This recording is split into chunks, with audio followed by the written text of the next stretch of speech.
প্ৰথম কথা মুখ্যমন্ত্ৰী ডাঙৰীয়া ইতিমধ্যে কৈছে যে যিসকল ব্যক্তি ইতিমধ্যে ঢুকাইছে বা যিসকল ব্যক্তিয়ে বেলেগ এটা পলিং ষ্টেচনলৈকে গুচি গ'ল, বেলেগ এটা সমষ্টিলৈকে গুচি গ'ল বা বেলেগ এখন ৰাজ্যলৈকে গুচি গ'ল, সেইজন ব্যক্তিৰ আগৰ বুথটোত ভোটাধিকাৰ থকাটো কোনোপধ্যে ন্যায্য নহয়। সেইটো ভাল কথা নহয়। গতিকে তাক যদি আমি শুদ্ধ কৰিব বিচাৰোঁ সেইটোতো ভুল কথা নহয়। দ্বিতীয় কথাটো হ'ল অখিল গগৈ ডাঙৰীয়াই হঠাৎ কিয় মা কামাখ্যাৰ নাম ল'লে মইতো আচৰিত হৈছোঁ। তেখেতে বহুতবাৰ কৈ থৈছে যে মইতো মা কামাখ্যা মন্দিৰ নাযাওঁ আৰু অসমৰ মানুহো মা কামাখ্যা মন্দিৰত যাব নালাগে। তেখেতটো হিন্দু ধৰ্মৰ প্ৰতি কেনেকৈ ইমান সহানুভূতিশীল হ'ল মোৰ আচৰিত লাগিছে।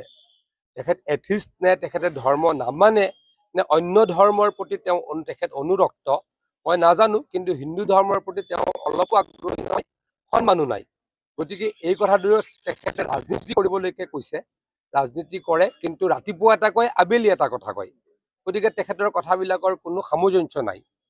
যোৱাকালি মই ক'ৰবাত দেখিছোঁ তেখেতে কৈছে যে তেখেতৰ যদি চৰকাৰ হয় তেখেতে বোলে ৩,০০০কে টকা দিব অৰুণোদয়ৰ ঠাইত। মই তেখেতক আগতীয়াকৈ এটা প্ৰশ্ন কৰিব খুজিছোঁ, যদি তেখেতে কেতিয়াবা চৰকাৰ কৰে, এই বছৰ হওক, ৫ বছৰ হওক, ৫০ বছৰৰ পাছত হওক, ২০ বছৰৰ পাছত হওক, যেতিয়াই হওক, মই তেখেতক প্ৰশ্ন কৰিব খুজিছোঁ, তেখেতে যদি কেতিয়াবা অসমৰ মুখ্যমন্ত্ৰী হ'বলৈ পায় তেতিয়া লোন ল'ব নে নল'ব? তেখেতে লোন ল'ব নে নল'ব অসম চৰকাৰৰ তৰফৰ পৰা, সেই কথাটো তেখেতে স্পষ্ট কৰিব লাগে। কাৰণ যোৱা ৪.৫ বছৰত তেখেতে প্ৰত্যেকখন বিধানসভাত অসম চৰকাৰে কিয় লোন লয়, হিমন্ত বিশ্ব শৰ্মা চৰকাৰে কিয় লোন লয়, সেই কথাই তেখেতে সদায় প্ৰত্যেক দিনাই বিধানসভাত আস্ফালন কৰিলে। গতিকে মই তেখেতক অনুৰোধ কৰিব খুজিছোঁ, তেখেতে যে আজিও কিবা কিবি কথা কৈছে, অমুক কৰিব তমুক কৰিব, ঠিক আছে, তেখেতে বহুত কিবা কিবি কৰক, আমি ভাল পাম, কিন্তু তেখেতে লোন ল'ব নে নল'ব, তেখেতে যদি চৰকাৰ কৰে সেই কথাটো স্পষ্ট কৰক।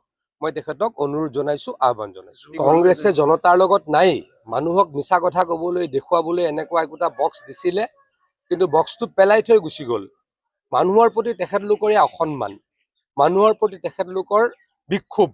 গতিকে মানুহক তেখেতলোকে আচলতে সেই অঞ্চলত মানুহে হঠাৎকৈ ভোট দিলে গৌৰৱ গগৈ ডাঙৰীয়াই ভাবিলে তেখেতৰ শ্লেভ, গতিকে কামো নকৰিলে, কালিও অপমান কৰিলে। তেখেতলোকে জানে যে ক'ত অলপ ভোট পাব, তেখেতলোকে কংগ্ৰেছ দল তেখেতলোকক লৈ ব্যস্ত। গতিকে এই কথাটোত যোৰহাটৰ মানুহক অসন্মান কৰা কথাটোত বহুত নতুনত্ব আছে বুলি মই নাভাবোঁ।